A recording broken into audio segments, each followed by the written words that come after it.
കടബാധ്യതയുള്ള ആളുകളൊക്കെ കടങ്ങൾ വീട്ടാൻ അഷ്റഫുൽ ഖൽഖ് സല്ലല്ലാഹു അലൈഹി വസല്ലം തങ്ങൾ പറഞ്ഞ മാർഗങ്ങൾ സ്വീകരിക്കണം. ചുളിവുകളും പഴുതുകളല്ല നമ്മുടെ ജീവിതത്തിൽ വേണ്ടത്. തങ്ങൾ എന്താണോ നിർദ്ദേശിച്ചത് അത് സ്വീകരിക്കണം. ജുമുഅ നിസ്കാരത്തിന് പോലും പോകാൻ പറ്റാത്ത രീതിയിൽ കടക്കാരൻ തടഞ്ഞു വെച്ചൊരു സ്വഹാബിയാണ് ബഹുമാനപ്പെട്ട സയ്യിദുനാ മുആദ് ബിൻ ജബൽ റളിയല്ലാഹു അൻഹു. ഒരു വെള്ളിയാഴ്ച നിസ്കാരത്തിന് മുആദ് റളിയല്ലാഹു അൻഹു കാണുന്നില്ല. നിസ്കാരം കഴിഞ്ഞിട്ട് നബി സല്ലല്ലാഹു അലൈഹി വസല്ലം വീട്ടിലേക്ക് പോയി. മുആദ് റളിയല്ലാഹു അൻഹു അത്രയും ബന്ധമുള്ള സ്വഹാബിയല്ലേ. ഇന്ന് വെള്ളിയാഴ്ച അല്ലേ, നിങ്ങൾ നിസ്കാരത്തിന് കണ്ടില്ലല്ലോ എന്ന് പറഞ്ഞു. ഞാനിവിടുന്ന് മാറ്റി ഒരുങ്ങി പുറപ്പെട്ട് ഇറങ്ങിയതാ നബിയെ. പക്ഷെ ഒരു യഹൂദിക്ക് കുറച്ച് പൈസ കൊടുക്കാണ്ടായിരുന്നു, കുറച്ച് സ്വർണം കൊടുക്കാണ്ടായിരുന്നു. അത് കൊടുക്കാൻ കഴിയാത്തതുകൊണ്ട് അയാൾ എന്നെ തടഞ്ഞു വെച്ചു, എന്നെ വിട്ടില്ല. ജുമക്ക് വരാൻ എന്നെ വിട്ടില്ല, എന്നെ പിടിച്ചു വെച്ചു. ഇത് പറഞ്ഞ അഷ്റഫുൽ ഖൽഖ് സല്ലല്ലാഹു അലൈഹി വസല്ലം നിങ്ങൾ പറഞ്ഞു, ഭൂമി നിറയെ നിങ്ങൾക്ക് ഒരാൾക്ക് സ്വർണം കൊടുക്കാനുണ്ടെങ്കിലും നിങ്ങൾ പേടിക്കേണ്ടതില്ല.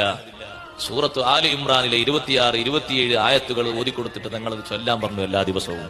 ഖുലില്ലാഹുമ്മ മാലിക്കൽ മുൽകി തുതിൽ മുൽക മൻ തശാഉ വതൻസിഉൽ മുൽക മിമ്മൻ തശാഉ വതുഇസ്സു മൻ തശാഉ വതുദില്ലു മൻ തശാഉ ബിയദികൽ ഖൈറു ഇന്നക അലാ കുല്ലി ഷൈഇൻ ഖദീർ തൂലിജുൽ ലൈല ഫിന്നഹാരി വതൂലിജുൻ നഹാറ ഫിൽ ലൈലി വതുഖ്രിജുൽ ഹയ്യ മിനൽ മയ്യിതി വതുഖ്രിജുൽ മയ്യിത മിനൽ ഹയ്യി വതർസുഖു മൻ തശാഉ ബിഗൈരി ഹിസാബ്.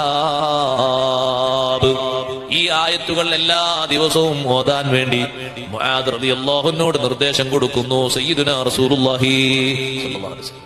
മുആദ് റളിയല്ലാഹു അൻഹുവിനോട് ദുആർക്കാൻ പറയുന്നു. ആയത്തുകൾ ഓതിയിട്ട് ദുആർക്കുക. അല്ലാഹുമ്മ ഖ്ളി അന്ന ദൈൻ, അല്ലാഹുമ്മ അഗ്നിനി മിനൽ ഫഖർ, കടം നീ വീട്ടി തരണം, ദാരിദ്ര്യത്തിൽ നിന്ന് മോചനം തരണം, നല്ല ഇസ്സത്ത് തരണം എന്റെ ജീവിതത്തിൽ, ദില്ലത്തിലാക്കരുത് എന്ന ദുആകളൊക്കെ അറബിയിൽ നബി സല്ലല്ലാഹു അലൈഹി വസല്ലം പഠിപ്പിച്ചു കൊടുക്കുകയാണ്.